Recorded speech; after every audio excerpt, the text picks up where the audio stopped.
Pinjam meminjam. Antum selama di sini ada pinjam meminjam? Ada. Baca. Ariyah, pinjam meminjam. Ariyah ialah memberikan manfaat sesuatu yang halal kepada yang lain untuk diambil manfaatnya dengan tidak merusak zatnya. Pinjamlah ember kau itu sebentar, 1 hari.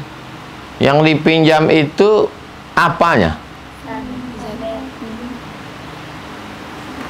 Manfaatnya yang diambil, tidak merusak zatnya. Ember itu tidak bolong, ember itu tak pecah, ember itu tak hilang. Hilang embernya? Tidak. Manfaat, dipakainya untuk nyuci, untuk nyiram bunga, agar zat barang itu dapat dikembalikan, dibalikkan lagi. Pinjamlah pena kau tu sebentar. Ada yang mau kutulis nih tanda tangan Ustaz. Bisa? Bisa. Tak bisa, karena zatnya hilang. Kalau antum pinjam pena, zatnya hilang. Zat apa yang hilang? Tintanya. Maka yang tepat bukan minjam, tapi minta. Mintalah aku pena kau. Aku cuma 1. Tintanya aja aku minta. Dicabutnya tinta, ambillah tinta.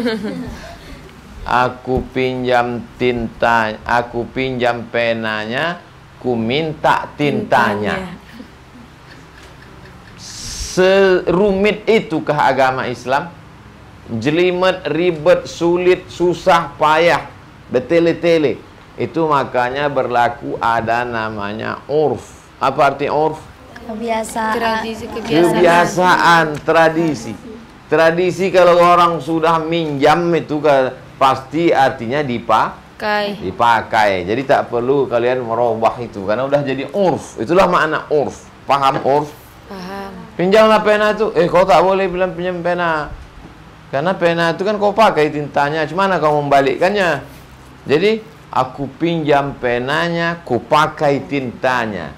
Izinkah engkau? Payah kali. Urf. Tiap-tiap yang mungkin diambil manfaatnya dengan tidak merusak zatnya boleh dipinjam atau dipinjamkan. Dalilnya wa ta'awanu 'alal birri wat taqwa wa la ta'awanu 'alal ismi wal 'udwan. Tolong menolong dalam kebaikan dan takwa, jangan tolong menolong terhadap dosa dan permusuhan. Wa yamna'unal ma'un. Mereka tak mau menolong dengan barang berguna. Dalam surat tersebut diterangkan beberapa perkara yang tidak baik, di antaranya hubungan bertetangga, hendak pinjam meminjam. Al-'ariyatu mu'addatun. Barang yang dipinjam mesti dibalikkan. Waz-za'imu gharim. Orang yang menjamin sesuatu mesti dibayar. Hukumnya. Terus. Hukum meminjamkan. Asal hukum meminjamkan sesuatu itu sunat, seperti tolong-menolong dengan yang lain. Kadang-kadang menjadi wajib, seperti meminjamkan kepada orang yang terpaksa dan meminjamkan pisau untuk menyembelih binatang yang hampir mati. Juga kadang-kadang masuklah lembu ke dalam sumur. Sumur besar. Lari lembu sapi kurban. Terperosok kakinya ke dalam. Tak bisa lagi mau diangkat. Gimana mengangkat lembu besar? Sapi limosin 1 ton. Ini kalau tak disembelih mati nih. Udah sikit lagi tenggelam. Maka meminjam pisau situ hukumnya wajib. Pinjam pisau tuh. Bismillahirrahmanirrahim. Allahu akbar. Allahumma minka wa laka wa taqabbal min fulan bin fulan. Minjam. Rusak pisaunya? Tidak. Hilang pisaunya? Tidak. Apa manfaat dari situ? Tajamnya itu. Juga kadang haram. Kalau yang dipinjam itu untuk digunakan sesuatu yang haram. Jalan menuju sesuatu hukumnya sama dengan hukum yang dituju. Pinjam saya duit kamu. Jangan antum kasih, tanya dulu, untuk apa? Aku mau main judi. Boleh tak? Yang main judi siapa? Yang main judi antum atau dia? Dia. Jadi kenapa pula tak boleh? Kan dia yang mau main judi. Wala taziru waziratu wizra ukhra. Dalam Islam orang tidak memikul dosa orang lain. Dosa dia lana amaluna walakum amalukum. Amal kau untuk kau, amalku untukku. Boleh tak dipinjami dia? Apa pula tak boleh? Yang main judi siapa? Dia. Yang berdosa siapa? Dia. Jadi kenapa tak boleh? Karena dia berdosa gara-gara Kita. paham? Jadi dibawa balik, dibelit-belit, antum mesti berpegang. Mesti punya prinsip. Jalan menuju sesuatu hukumnya sama dengan hukum yang dituju. Jalan menuju sesuatu hukumnya sama dengan hukum yang dituju. Jalan menuju sesuatu main judi. Hukum sesuatu tujuannya main judi. Maka semua yang ke main judi itu hukumnya sama. Mengamankan orang main judi, mengasih modal orang main judi, menyiapkan alat-alat main judi. Rukun meminjam. Rukun meminjam. 1. Ada yang meminjamkan, syaratnya yaitu A. Ahli berhak berbuat kebaikan sekehendaknya. Anak kecil dan orang yang dipaksa tidak sah meminjamkan. Anak kecil tak bisa meminjamkan. Dari mana mobil ini? Tadi saya pinjam Pak. Mobil mahal ini 1 miliar. Iya, dari mana kau pinjam? Anak bapak anu minjamkan, punya bapaknya. Diambilnya tadi kunci di kamar bapaknya, dikasihnya. Sah? Tidak. Mobil itu punya siapa? Bapaknya. Bapaknya. Anaknya masih kelas 1 SD. Masuk dia ke kamar bapaknya, diambil kunci, nih pakai. Itu bukan minjam namanya. B. Manfaat barang yang dipinjamkan dimiliki oleh yang meminjamkan sekalipun dengan jalan wakaf atau menyewa, karena meminjam hanya bersangkutan dengan manfaat, bukan bersangkutan dengan zat. Oleh karena minjam itu yang diambil manfaatnya, bukan zatnya, bukan bendanya. Oleh karena itu orang yang meminjam tak boleh meminjamkan barang yang dipinjamnya, karena manfaat barang yang dipinjam bukan miliknya. Dia hanya diizinkan mengambilnya, tetapi membagikan manfaat kepada yang lain tidak ada halangan. Misalnya dia meminjam rumah selama 1 bulan, tetapi ditempatinya hanya 15 hari, maka sisanya yang 15 hari boleh diberikannya kepada orang lain. Ustadz, pinjam saya kamar ini 1 bulan, 1 Agustus sampai 1 September. Ternyata dipakainya sampai 17 Agustus. Habis upacara 17 Agustus, tiba-tiba tetangga dia pula di situ. Tetapi ditempatinya 15 hari, maka sisanya boleh diberikannya kepada orang lain. 2. ada yang meminjam, hendaknya seorang yang ahli berhak menerima kebaikan. Anak kecil atau orang gila tidak sah meminjam sesuatu karena ia tidak ahli, tidak berhak menerima kebaikan. Datang anak TK ke sini. Datang anak TK, si Raka yang di rumah itu datang. Ustadz, minjam kunci mobil, mau main-main sebentar ke mall. Bisa? Bisa. Terus? 3. Ada barang yang dipinjam, syaratnya barang yang benar-benar ada manfaatnya. Ada barangnya. Yang dipinjam tuh ada barang. Saya mau minjam Pak Ustadz. Minjam apa? Minjam tuyul. Untuk nyuri duit di bank. B. Sewaktu diambil manfaatnya, zatnya tetap tidak rusak. Oleh karena itu, makanan dengan sifat makanan untuk dimakan tidak disah dipinjamkan. Pak Haji, pinjam buah mangga ini ya. Tepat tak kalimatnya itu? Tidak. Biasanya yang dipakai? Minta. Karena kalau pinjam berarti mesti dibalikkan. Pak Haji minta mangga ini ya, ambillah banyak-banyak. Dia yang minta, dia juga yang jawab. 4. Ada lafaz. Menurut sebagian orang sah dengan tidak berlafaz. Ada yang mengatakan mesti pakai lafaz. Aku pinjamkan sepeda ini kepada engkau sampai sore sebelum matahari terbenam, aku terima. Tapi mengatakan ada yang tak perlu pakai lafaz, asal sudah ada ridho, rela menurut urf. Apa itu urf? Tradisi. Datang orang kemari. Kebetulan ada sepeda di sini. Datang orang sini terus dibilangnya, "Oi, bentar ya. Ayolah." Tak ada lafaznya. Sah menurut pendapat yang kedua. Kenapa? Karena menurut tradisi kalau sudah dia mau pakai sepeda itu pasti pinjam, bukan jual. Kemana sepeda tadi? Udah ku jual. Kenapa kau jual? Karena aku bilang tadi, ya kau bilang dari jauh, ya. Ini maksudnya iya gini itu untuk pinjam, bukan untuk jual. Karena menurut tradisi kalau udah gini berarti pinjam. Ya, ayah mantap, mainkan. Maksudnya pinjam, bukan jual. Urf. Hilang barang yang dipinjam. Terus. Mengambil Ngambil manfaat dulu. Ngambil manfaat. Mengambil manfaat barang yang dipinjam. Yang meminjam boleh mengambil manfaat dari barang yang dipinjamnya hanya sekadar menurut izin dari yang punya atau kurang dari yang diizinkan. Umpama dia meminjam tanah untuk menanam padi. Pinjam sawah bapak ini sepetak mau tanam padi. Diperbolehkan menanam padi dan yang sama umurnya dengan padi atau yang kurang, seperti kacang. Tak boleh dipergunakan untuk tanaman yang lebih lama. Pak, aku pinjam untuk tanam padi. Padi paling cepat 6 bulan. Paling lama setahun. Tiba-tiba pas sudah tengok, mana yang kau tanam tuh ini Pak Haji, tengok. Pokok durian ditanamnya. Pokok sawit ditanamnya. Sawit 3 tahun buah pasir, 25 tahun baru replanting. Kecuali kalau tidak ditentukan masanya, maka dia boleh bertanam menurut kehendaknya. Kalau pakai masa, maka ditanamlah tanaman yang sesuai dengan masa. Berapa lama? Hilang barang yang dipinjam. Terus. Hilang barang yang dipinjam. Kalau barang yang dipinjam itu hilang atau rusak karena pemakaian yang diizinkan, yang meminjam tidak perlu mengganti karena pinjam meminjam tidak berarti percaya mempercayai. Tetapi kalau karena sebab lain dia wajib menggantinya.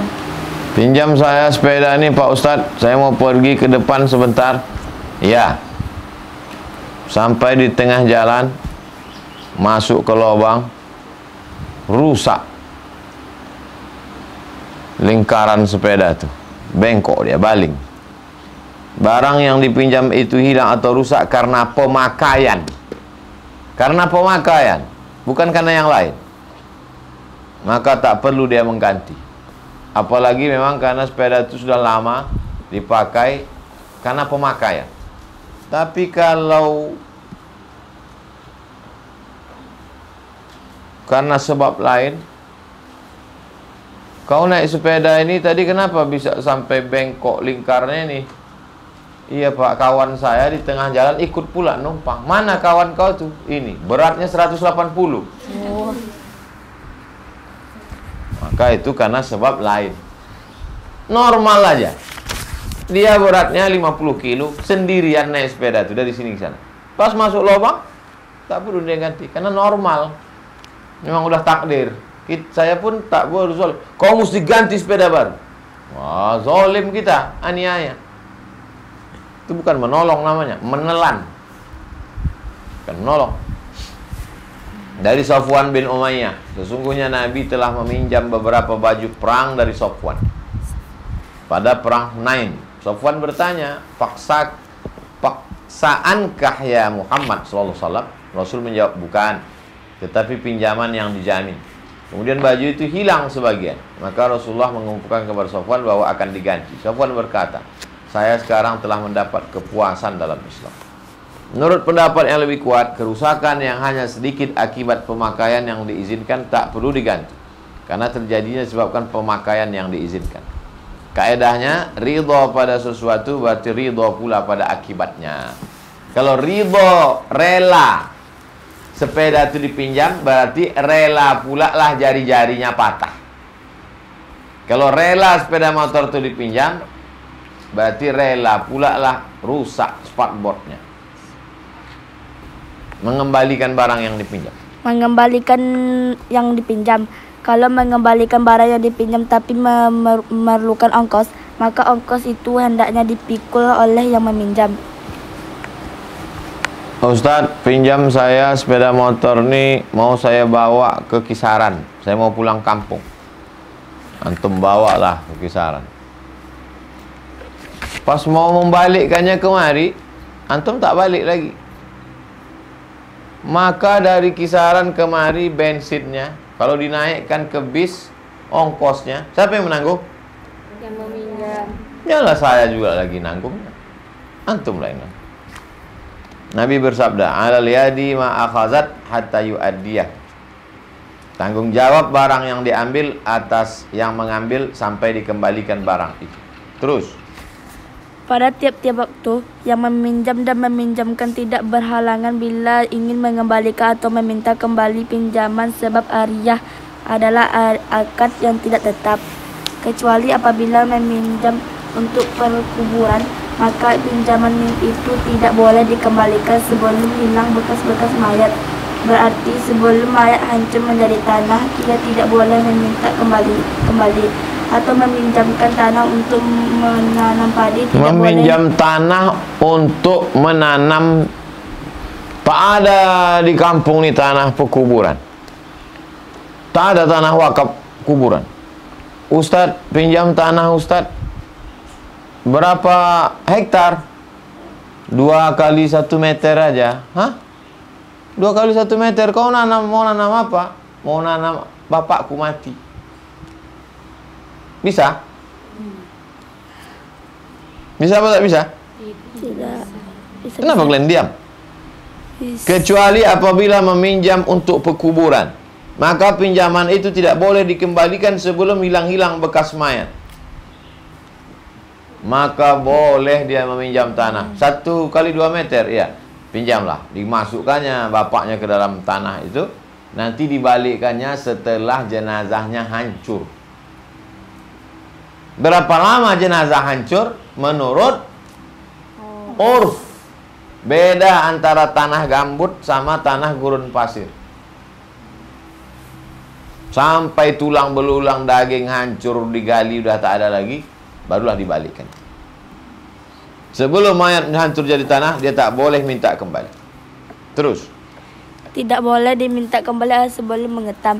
Ringkasannya, keduanya boleh memutuskan akad asal tidak merugikan salah seorang. Atau meminjam tanah untuk menanam padi, tak boleh diminta kembali sebelum mengetam. Mengetam panen. Mengetam panen. Ringkasnya, keduanya boleh memutuskan akad asal tidak merugikan salah seorang di antara keduanya. Akad ariyah putus karena salah seorang dari yang meminjam atau yang meminjamkan mati. Begitu juga karena gila. Maka apabila yang meminjam mati, ahli warisnya wajib mengembalikan barang pinjaman dan tak halal bagi mereka memakainya. Pak Ustadz, pinjam saya tanah ini setahun. Mau menanam apa kamu? Saya mau nanam padi, Pak Ustadz. Pakailah. 1 Agustus dipinjam, 17 Agustus mati dia. Apakah boleh ahli warisnya meneruskan dari Agustus sampai tahun depan? Tidak. Tak boleh, mesti balikkan. Kalau mereka pakai juga, mereka wajib membayar sewa. Kalau yang meminjamkan dengan yang meminjam berselisih di situ berkonflik. Yang pertama mengatakan belum kembali, yang kedua mengatakan udah kembali. Mana sepedaku tadi? Udah ku kembalikan Pak Ustadz. Tak ada. Kapan kau mengembalikannya? Berkelahi. Maka yang meminjamkan hendaklah dibenarkan dengan sumpahnya, karena yang asal belum kembali. Antum pinjam sepeda saya, antum pakai pergi ke depan, sampai azan maghrib tak ada. Lalu saya tanya, mana sepeda? Udah saya kembalikan Pak Ustadz. Tak ada sepedanya. Maka kita berdua dibawa ke pengadilan. Cakap siapa yang dipegang? Baca. Maka yang meminjamkan hendaklah dibenarkan dengan sumpahnya. Maka hakim bertanya kepada saya, hai Ustadz Abdul Somad, ya, apakah sepeda itu sudah kembali ke halaman rumahmu? Belum Pak Hakim. Bersediakah engkau bersumpah? Bersedia Pak Hakim. Wallahi, tallahi, billahi, bahwa sepeda itu belum kembali. Maka siapa yang mengganti sepeda itu? Orang yang meminjam. Karena yang asal belum kembali. Begitu cara penyelesaiannya. Ustazah, saya berkelahi sama tetangga saya. Apa masalah kalian? Kemarin dia minjam rantang, rantangnya belum balik. Tahu rantang? Tempat gulai. Oh, ada dulu tuh penyelesaiannya. Ada dikasih contoh Ustaz Somad. Tapi waktu itu sepeda. Aku rantang nih lupa pula. Siapa yang minjam? Aku yang minjam. Yang punya rantang siapa? Kamu. Bersumpah. Siapa yang kamu suruh bersumpah? Yang punya rantang. Aku bersumpah wallahi tallahi billahi bahwa rantang itu belum balik. Kalau dia bohong, maka dia lah yang berdosa. Di dunia dia lepas, tapi ada nanti pengadilan yang tak lepas. Di mana? Akhirat. Akhirat. Jangan bersedih kalau antum teraniaya di dunia. Rupanya rantang itu udah balik, cuman dia lupa. Maka di akhirat nanti dia akan memikul rantang sebesar bukit Uhud. Bayangkanlah sebesar apa itu ayamnya, kalau rantangnya sebesar bukit Uhud. Jangan bayangkan sekarang, lama lagi makan siang. Sesudah yang meminjam mengetahui bahwa yang meminjamkan sudah memutuskan akad, dia tak boleh memakai barang yang dipinjam. Selesai pinjam meminjam. Sekarang pembahasan baru. Apa namanya? Hibah, sedekah, dan